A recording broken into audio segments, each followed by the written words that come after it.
In this section, I'm going to show you how to play like 500 different songs with just one set of chords. Sounds crazy, but stay with me because right now we're going to talk about chord progressions. A chord progression is just a set pattern of chords that we repeat over and over and over. So for example, we could even just take, out of those 7 chords we talked about last time, we could just take the first 4. 1, 2, 3, 4. But by far and away, there's one chord progression that's the most common.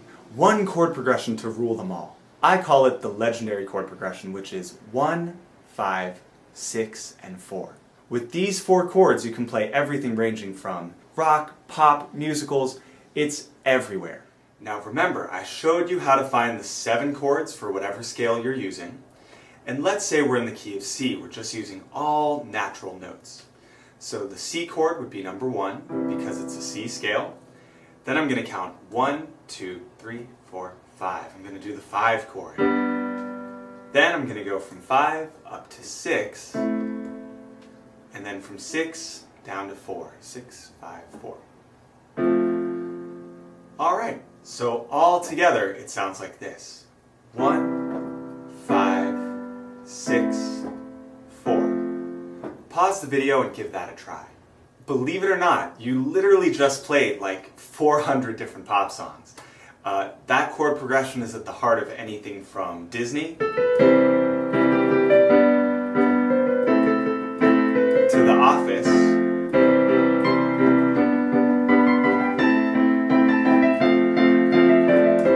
to Journey.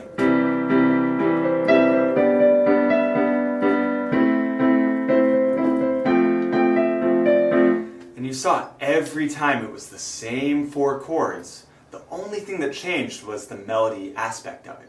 I could sit here for literally an hour and just play you song after song that all use that legendary chord progression. And what's even crazier, stay with me here, even if the chord progression isn't exactly 1, 5, 6, 4, it's usually those 4 chords, but maybe in a different order.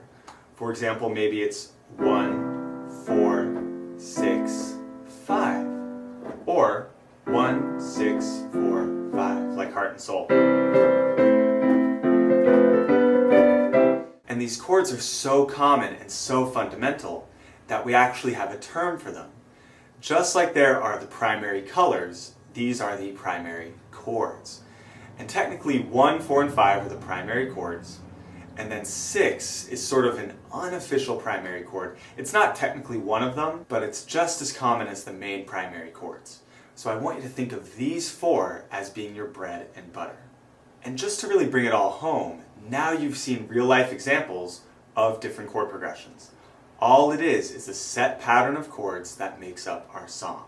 Whether that be 1, 5, 6, 4, or 1, 6, 4, 5, or 1, 2, 3, 4, it doesn't matter.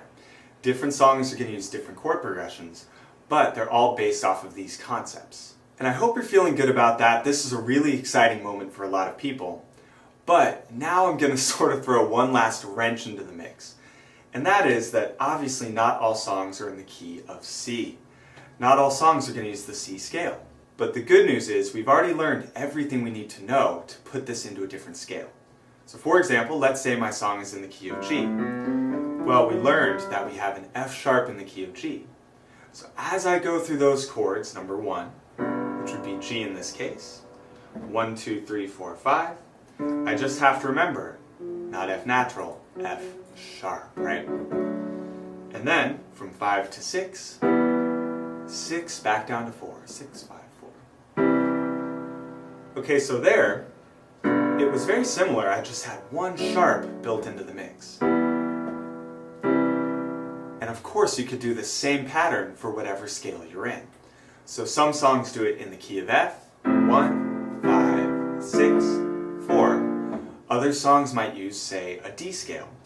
1, 5, 6, 4. And of course it takes time and practice to go through your scale, to find those 4 chords, but it's always the same underlying principles. And it doesn't even matter what genre you want to play. Those 4 chords are a huge, gigantic part of most of the music you're going to come across. Recap time. In this video we talked about how chord progressions are just set patterns of chords. We talked about the legendary chord progression, which is 1, 5, 6, and 4. And we talked about the primary chords, which are 1, 4, and 5. Your action step for this video is to find the legendary chord progression in, again, the keys of C, G, and F. Now you can go the extra mile and you can find the legendary chord progression in your other white key scales, but for those of you just trying to get your feet wet, I would stick with those three.